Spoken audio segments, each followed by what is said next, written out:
En la última clase estuvimos hablando ya sobre las células de sostén del sistema nervioso, las células de la glía, y revisamos a la célula llamada astrocitos, células relacionadas con el sostén y la nutrición de la neurona. Vamos a continuar con el siguiente tipo de célula de la glía, que es la microglia, la cual vemos aquí en esta micrografía electrónica.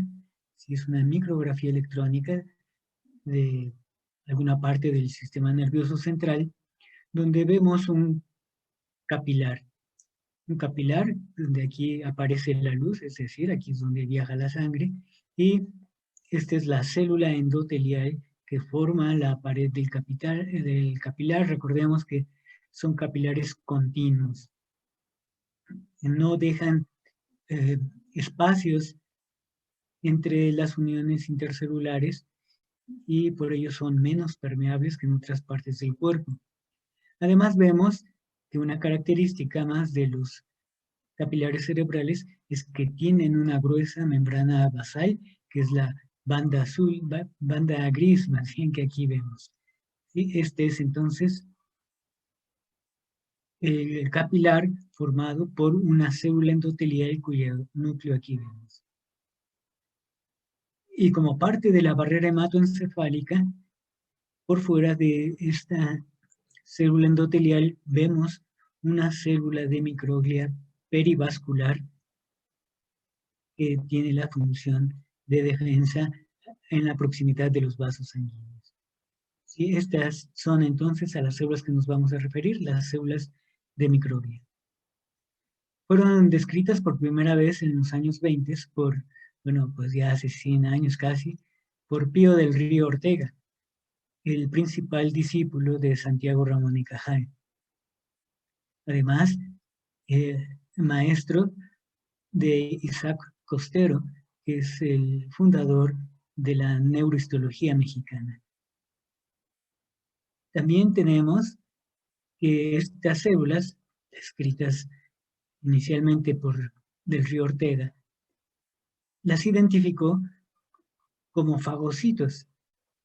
Sí, desde el tratado original que escribió, reconoció que eran fagocitos y que además no provienen del mismo lugar que el resto de las células del sistema nervioso. Esta célula proviene del mesodermo. Todas las demás provienen del ectodermo, en especial del neuroectodermo. Como son fagocitos, participan en la defensa del sistema nervioso central y se caracterizan por activarse con citocinas como la IL-1 beta y el factor alfa de necrosis de tumores, cuyas siglas aquí aparecen. La microglia forma una red de vigilancia por todo el sistema nervioso central. Recordemos que estas células que estamos describiendo en principio solo son del sistema nervioso central. Y para entender lo que es una red de vigilancia, vamos a fijarnos en esta, esta imagen que tenemos aquí, que es un dibujo detallado de la estructura del sistema nervioso central. Bueno, aquí en negro están indicándose las células que son neuronas. Entonces, en este dibujo, las partes más oscuras, negras, corresponden a neuronas y en especial se representan las neuronas piramidales. Las neuronas están interconectadas y forman una red. Bueno, pues aquí, aunque no distinguimos con precisión los lugares donde se interconectan, pues por la presencia de toda esta malla podemos pensar que se interconectan. Los astrocitos también se interconectan porque hay unos que alcanzan los sitios donde se pueden sostener y de aquí van a transferir el sostén a otras células, incluyendo astrocitos o neuronas.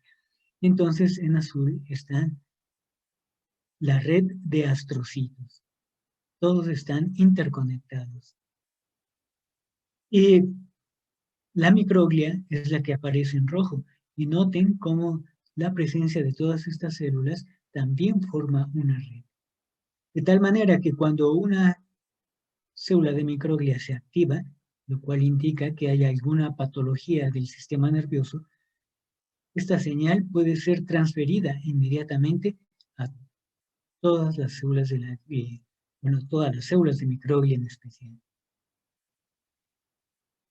En este eh, corte del sistema nervioso central se ha usado una tinción verde fluorescente para la microglia y lo único que vemos aquí es microglia.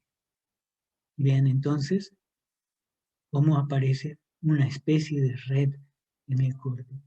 Nosotros preferimos ver cortes en el que aparezcan neuronas, pero aquí se buscaron a las células de microglia y se encontró que están completamente esparcidas en el sistema nervioso central, aquí en la corteza cerebral, el hipocampo y esta región del cíngulo. Hay varios tipos o varias localizaciones de las células de la glía. Tenemos que se les llama células de microglia intersticial, aquellas que tienen un aspecto estrellado. Pueden tener un cuerpo voluminoso o aplanado, fusiforme, y a través de sus ramificaciones se interconectan, más o menos como lo que aquí aparece.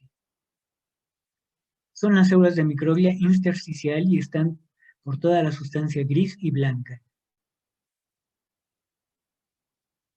Mientras que las otras son células de microglia perivasculares, como la que acabamos de ver aquí, alrededor de un capilar.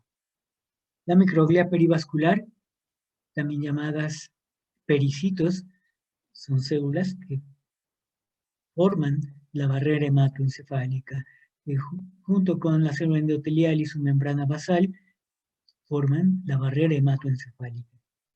Recordemos que el cuarto componente son los pies astrocíticos.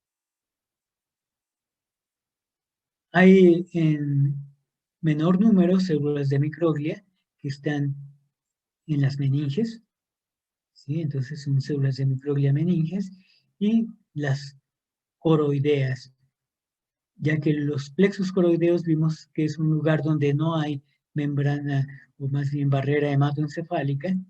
Aquí estas pues se localizan intercaladas en el epitelio de los plexos coroideos. Los plexos coroideos son los lugares donde se forma el líquido cerebroespinal.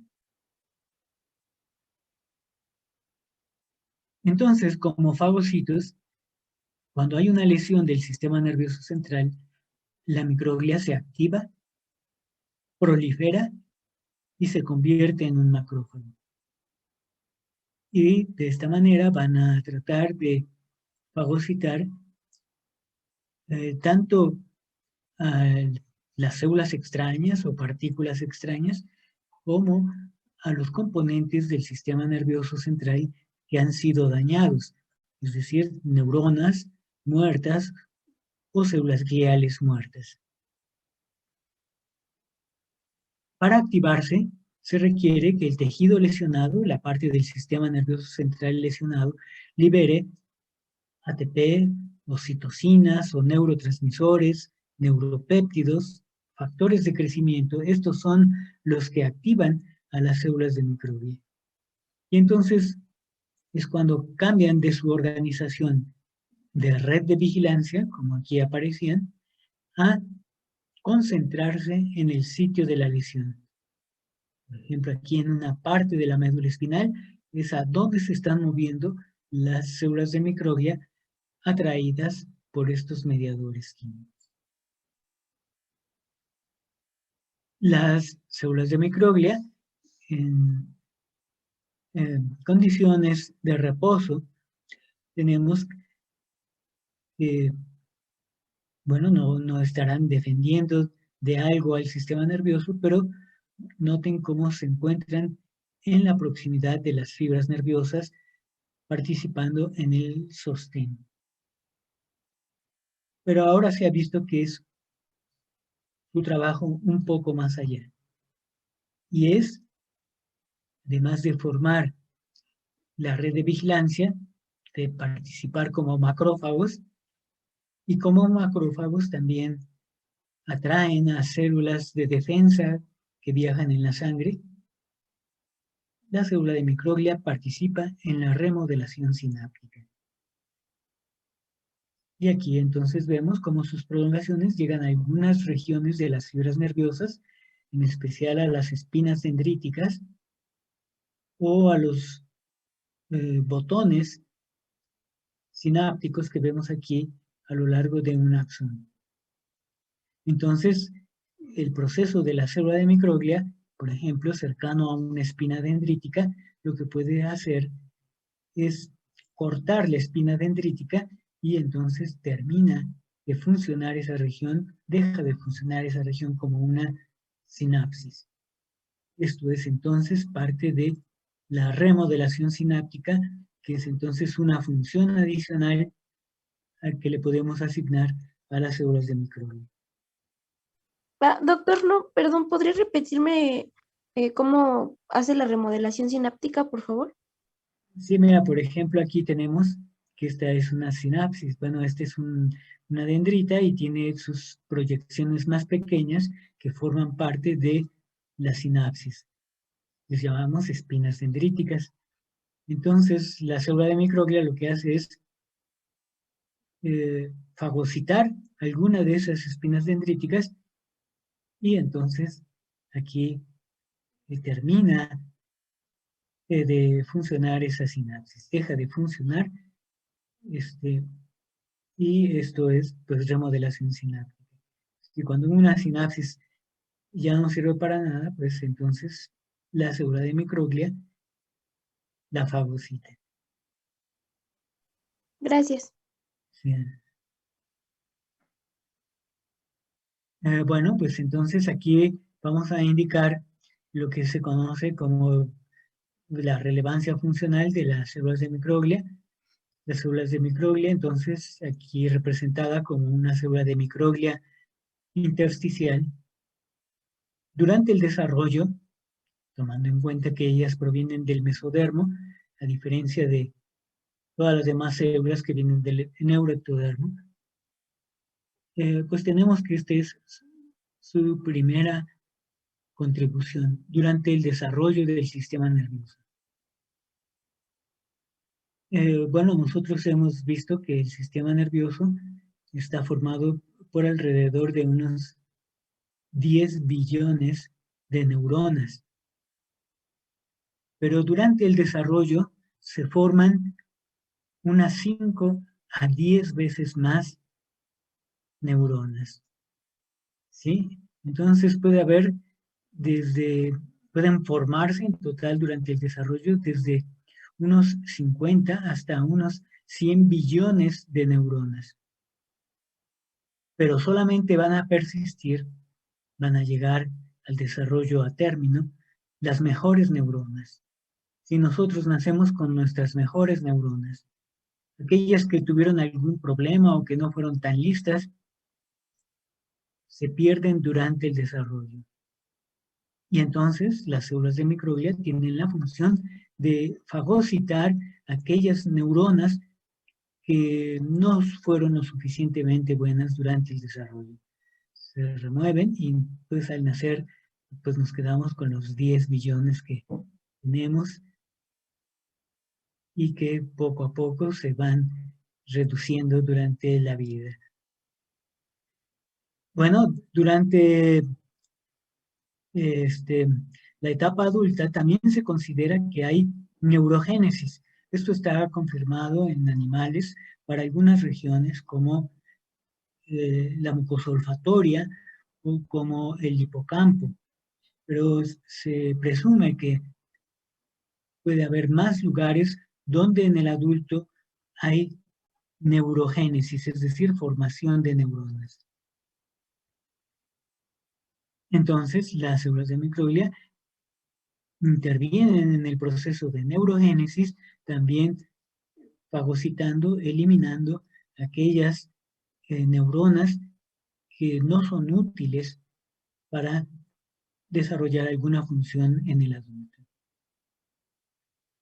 Aquí tenemos lo que decíamos, las interacciones en la sinapsis van a supervisar la sinapsis de que estén trabajando y si no están trabajando, pues las van a eliminar o hay algunos brotes de espinas dendríticas o de axones que no son útiles, entonces también se remueven por el proceso de fagocitosis.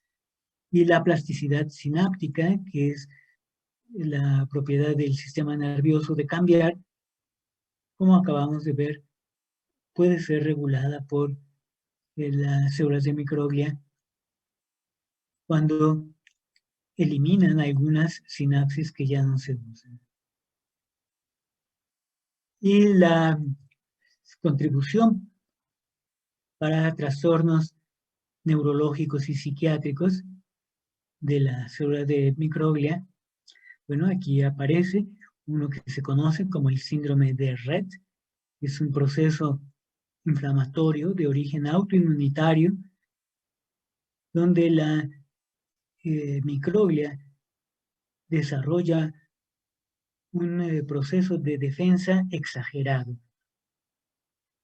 Y que son las siglas en inglés del trastorno obsesivo-compulsivo, obsesivo-compulsivo, ¿sí? Que se considera, podría depender de la actividad anormal de las células de microglia, especialmente al no eliminar neuronas durante el desarrollo, durante la vida adulta, o ser ineficiente su proceso de remodelación sináptica.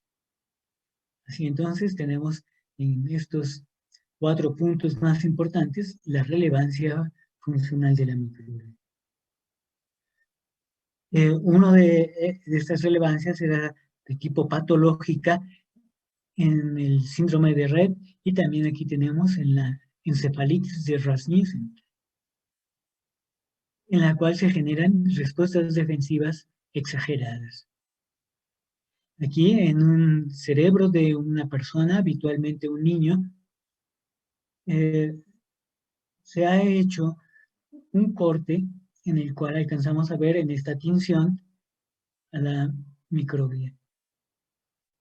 Y lo que vemos en el fondo incluye neuronas. Esto es entonces una respuesta exagerada, una respuesta de defensa de tipo autoinmunitario. Es decir, que las células de microglia están rechazando una proteína del mismo cuerpo, en este caso es uno de los receptores glutamatérgicos.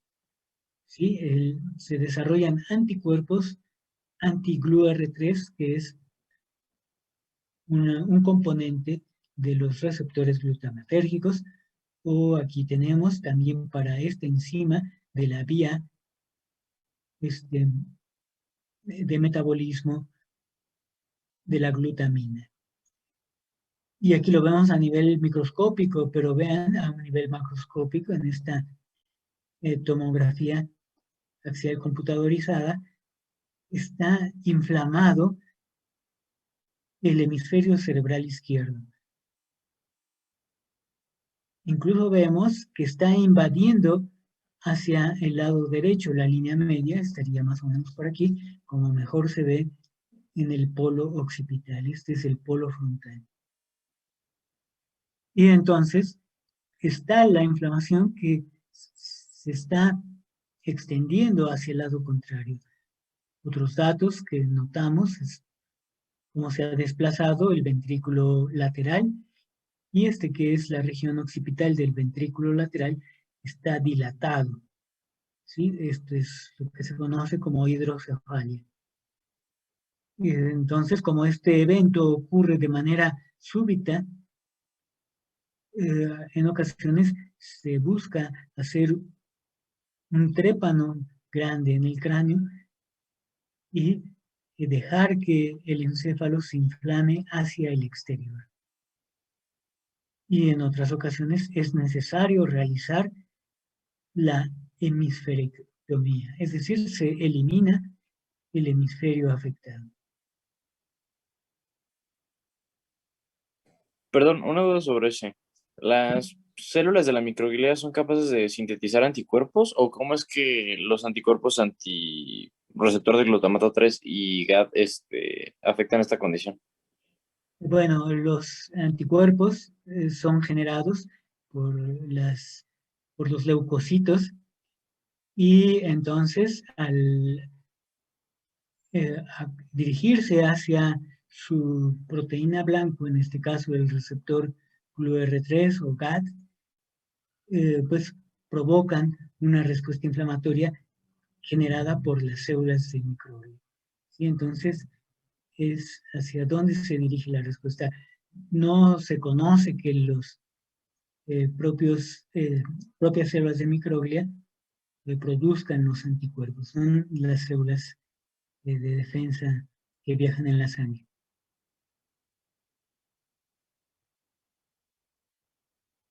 Y bueno, aquí tenemos que en el caso de ocurrir un daño a las células nerviosas, como provocado por la encefalopatía hipóxica isquémica, es decir, por ejemplo, una persona que ha tenido una isquemia cerebral o un infarto cerebral, se dañan las neuronas. Entonces, estas que aparecen aquí son neuronas dañadas y eh, sus posibilidades de recuperarse empeoran cuando se infiltra esta región con células de microglia, con los núcleos que vemos aquí pequeños.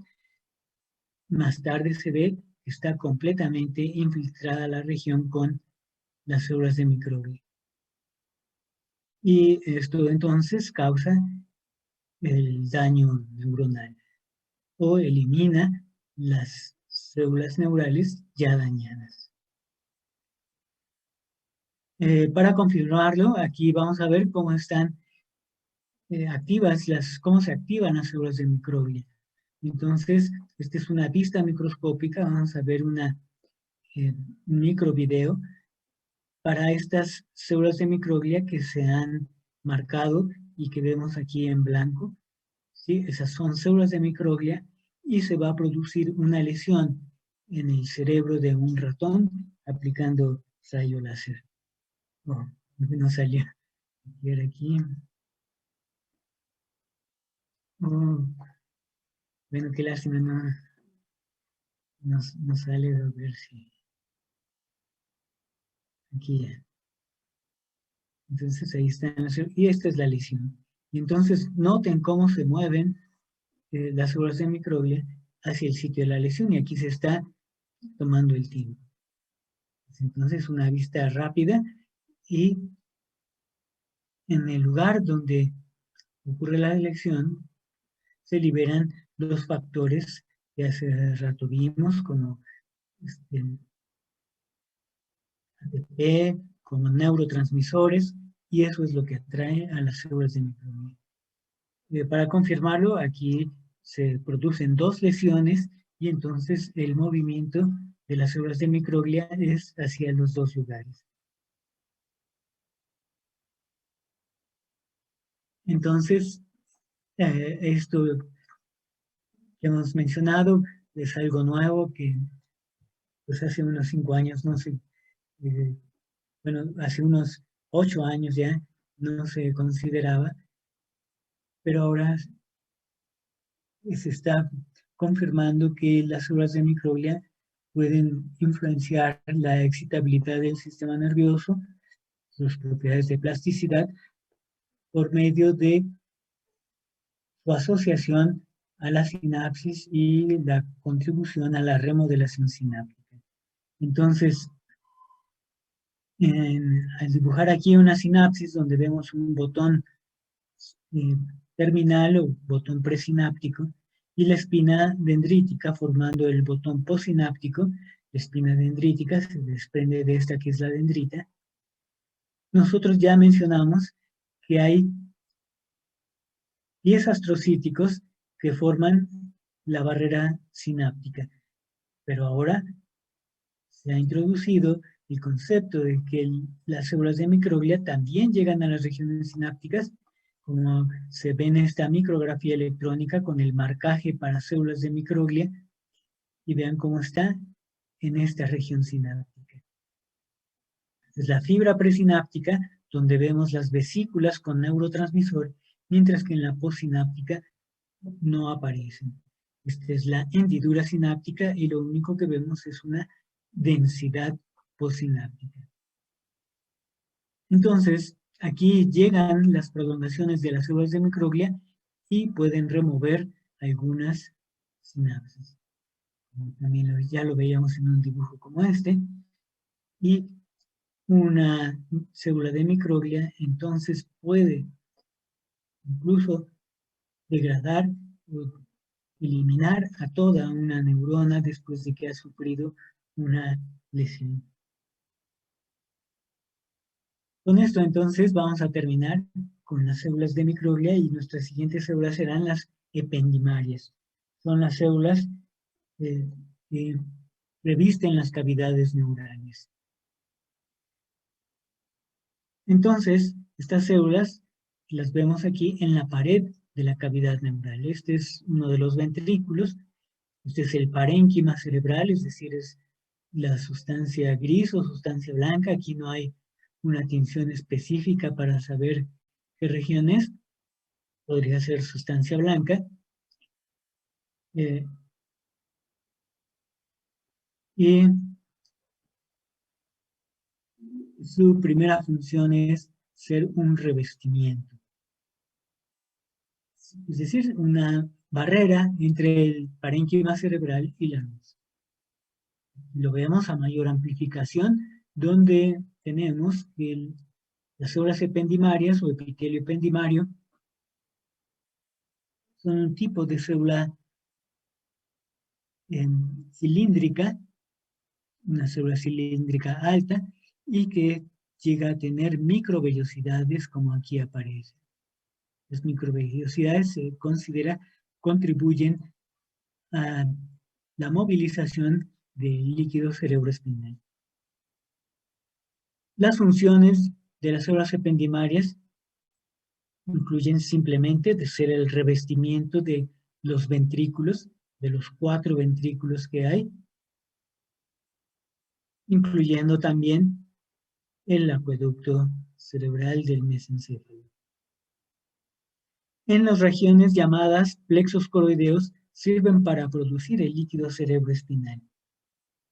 Y durante el desarrollo, ¿sí?, las células ependimarias proliferan para originar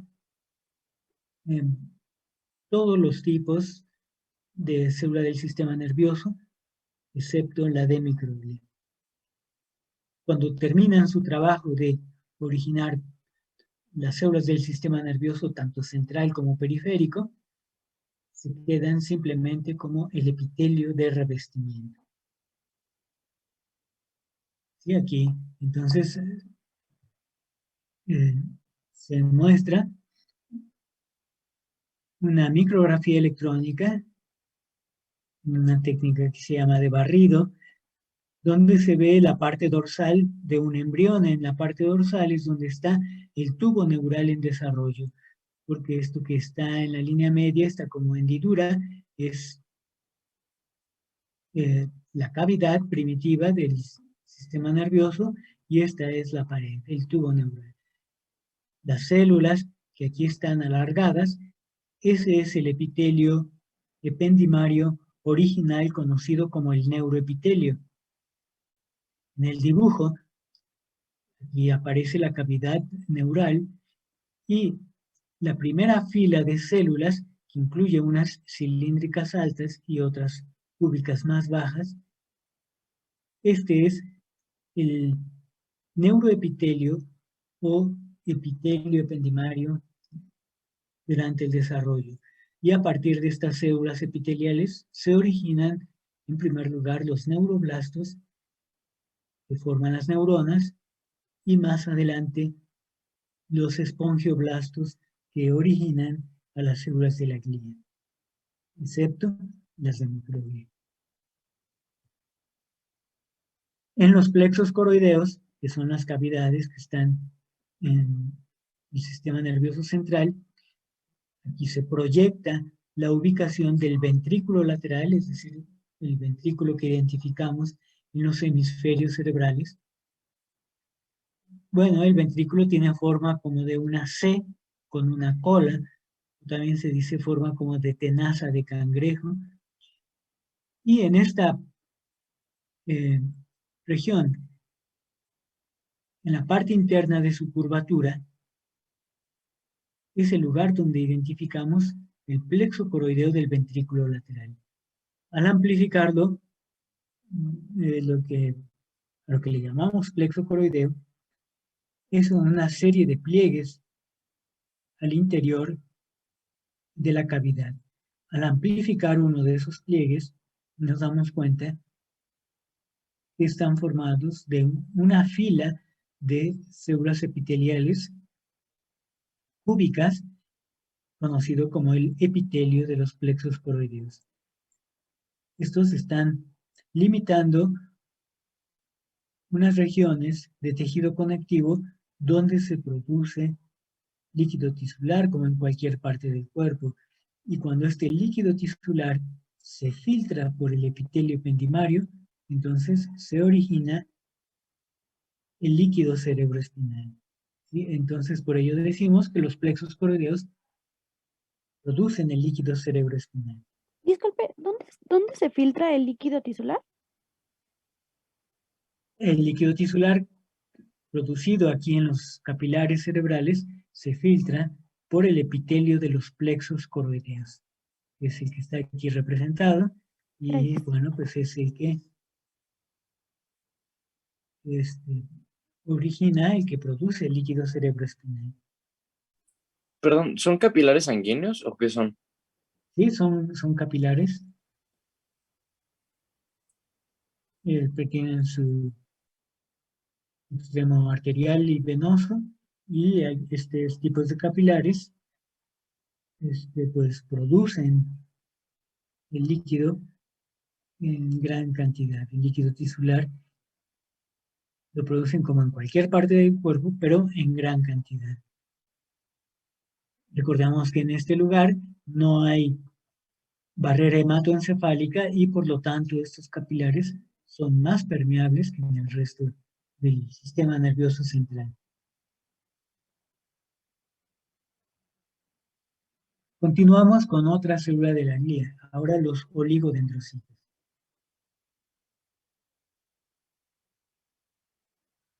Bueno, esta palabra pues incluye estos componentes, oligo, que quiere decir pocos, dendro, ramas y citocélulas.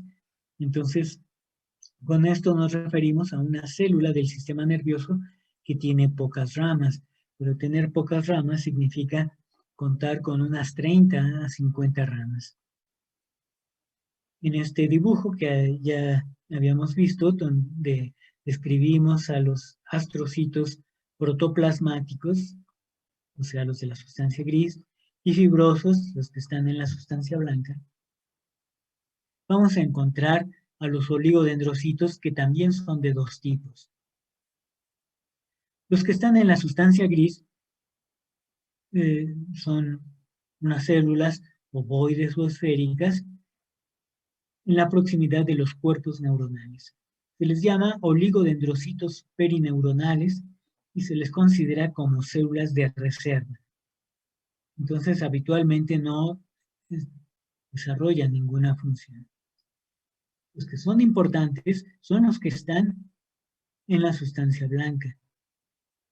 Entonces, en este lugar, los oligodendrocitos, llamados interfasciculares, son los que producen la mielina en el sistema nervioso central. ¿Sí? Aquí vemos dos oligodendrocitos y cada una de sus prolongaciones termina en un fragmento de mielina. Termina formando una porción de mielina también conocido como un internodo de mielina. Como aquí se representa. Entonces, este es un oligodendrocito interfascicular. Su función es producir mielina en el sistema nervioso central. Es una célula con un cuerpo esférico ovoide que emite algunas ramas, cada una de las cuales termina en una envoltura de mielina, un fragmento de mielina. ¿Sí? Este es un axón. Aquí vemos otro axón. Y entonces la mielina se produce alrededor de estos axones. Cada prolongación termina formando un fragmento de mielina, que puede ser para el mismo axón o para diferentes axones. Aquí se muestra en un corte cómo la prolongación del oligodendrocito llega al internodo de mielina, ¿sí? Es decir, la región cubierta por mielina, y pues en este lugar es donde queda aislado el axón. Las regiones entre dos internodos de mielina o dos fragmentos de mielina, vemos que no queda cubierta por mielina, y a esta región se le conoce como el nodo de Rambier. Y por ello que a estas regiones se les llama segmentos internodales, porque están entre dos nodos de Rambier. Y el nodo de Rambier es la región donde no se produce, que no está cubierta de mielina. Y entonces los impulsos nerviosos, los que dependen de la actividad de los iones, van a pasar de un nodo de Rambier a otro. En la región del internodo no se pueden formar impulsos nerviosos porque la mielina es un aislante. Y entonces los impulsos solamente pasan de un internodo a otro.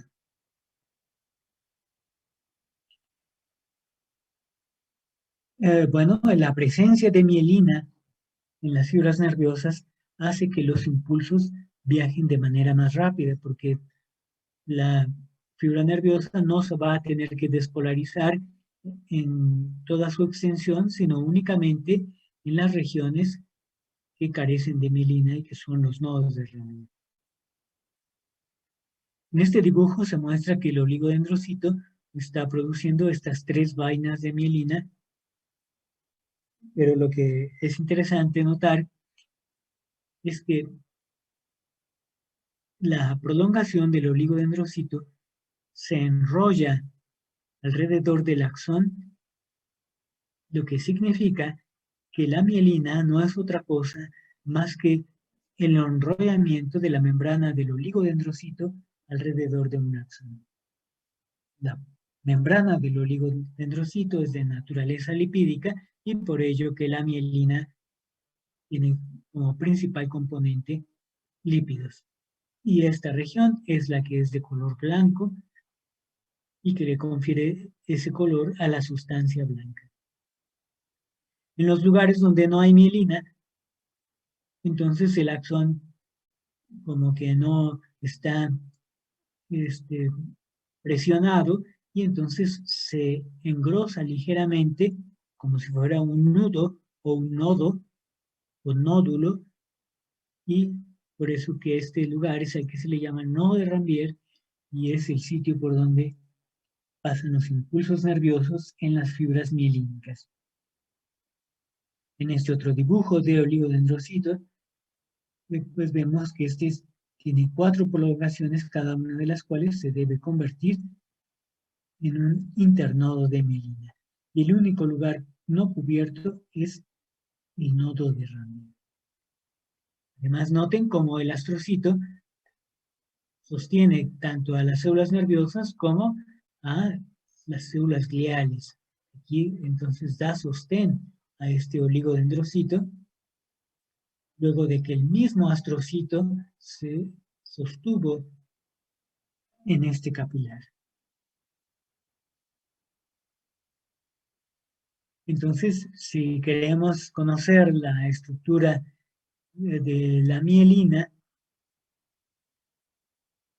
se muestra aquí una representación sencilla, es la membrana del oligodendrocito enrollada alrededor del axón. Como si tuviéramos una cinta adhesiva y rodeamos un lápiz con la cinta adhesiva.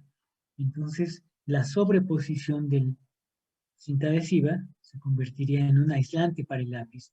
En este caso, la sobreposición de la membrana de la prolongación del oligodendrocito se compacta, se remueve el citoplasma y quedan únicamente los componentes lipídicos. Y esa es la vaina de mielina. Los lugares que carecen de esta envoltura se llaman los nodos de Rambier. Y aquí confirmamos lo que decíamos. Al microscopio electrónico se muestra que la mielina tiene una estructura laminar. Vean cómo se ven como círculos concéntricos lo que está alrededor de este axón. Y aquí vemos varios axones mielínicos y entonces la mielina resulta de la sobreposición de la membrana del oligodendrocito. En esta amplificación mayor se sigue notando este aspecto laminado alrededor del axón.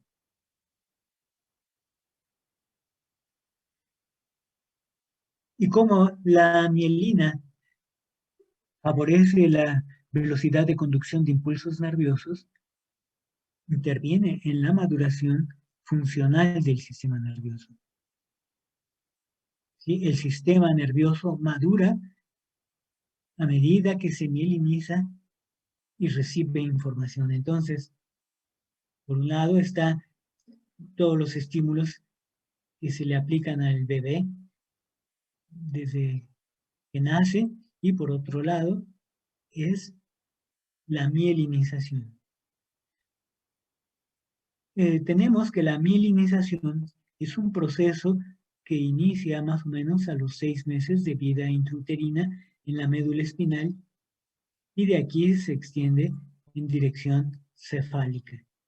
A los 7 meses de vida intrauterina, la mielinización ya llega a la región del tallo cerebral donde encontramos centros vitales. Y entonces, a partir de esta edad, es posible que un niño prematuro pueda sobrevivir, ya que sus centros vitales ya están funcionando, debido a la mielinización. Y este prosigue en dirección cefálica hasta llegar a los hemisferios cerebrales, que entonces serían los últimos lugares en mielinizarse y por lo tanto adquirir sus propiedades funcionales. Por ejemplo, desde que nacemos, tenemos aquí el lóbulo frontal que habíamos visto, sirve para la toma de decisiones, para el razonamiento, para la imaginación. Y ya las tenemos desde el momento de nacer. Sin embargo, en un bebé, como no están mielinizados, no funcionan. Otras regiones del lóbulo frontal sirven para la expresión oral, pero como no están mielinizadas, el bebé no puede hablar. ¿Sí? Entonces, la mielinización es responsable de la maduración funcional del sistema nervioso, incluso de su crecimiento o de su aumento de peso. Aquí se muestra una gráfica en la que está indicada la edad de una persona y aquí el peso del cerebro, en gramos. Al momento de nacer, el cerebro pesa como 350 gramos y vemos que pues a los 3 meses ya pesa como medio kilo al año de edad ya casi pesa 1 kilo, y entre los 6 y los 14 años de edad está alcanzando su peso definitivo. De acuerdo a Brodal, son unos 1.350 gramos. Pero nosotros desde que nacemos ya tenemos todas las neuronas, entonces este aumento de peso del cerebro depende del proceso de mielinización y además del aumento en el número de dendritas que hay en las neuronas. Por lo tanto, la mielinización es responsable del desarrollo psicomotor de un niño. Entonces, lo que va aprendiendo a hacer el bebé lo hace en la medida en que la mielinización lo permite.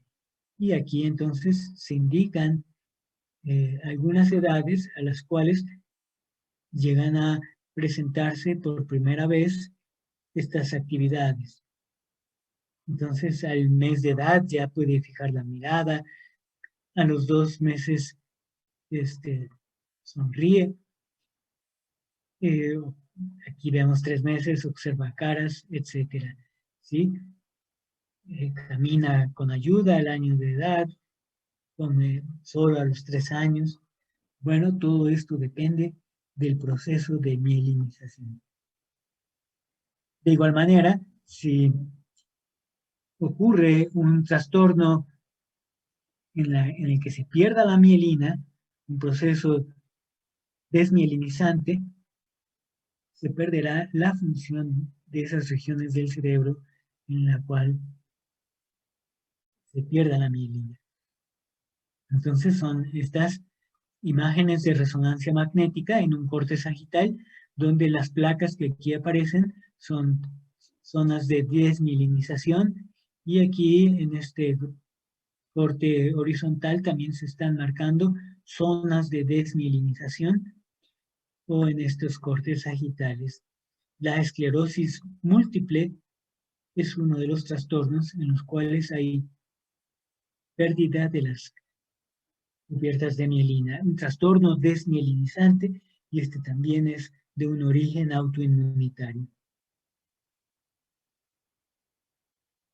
Así entonces hemos terminado con las células gliales del sistema nervioso central y vamos a continuar con las células del sistema nervioso periférico, las células de la glía del sistema nervioso periférico. Doctor, ¿Sí? antes de pasar al siguiente tema, una pregunta. Entonces, ¿la capacidad motora nada más está influenciada por la mielinización o también hay otros factores que la pueden afectar? Bueno, claro que además de mielinizarse, pues se necesita que se ejerciten estas partes, ya que los músculos dependen mucho para su fuerza del ejercicio, que se repita esta actividad.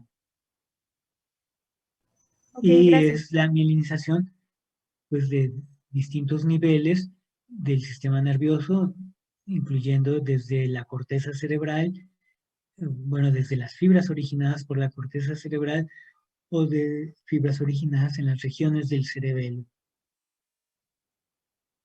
Y entonces, en general es la mielinización, pero pues esto involucra ya aspectos más específicos para cada actividad. Disculpe, ¿y la Doctor. desmielinización se puede heredar? ¿Perdón? ¿La desmielinización se puede heredar? La esclerosis múltiple, bueno, si se tiene un familiar con esclerosis múltiple, es más probable que se pueda padecer esclerosis múltiple, pero la esclerosis múltiple es un padecimiento muy raro. Doctor, una pregunta. ¿En los ¿Sí? niños con parálisis cerebral entonces hay problemas de mielinización?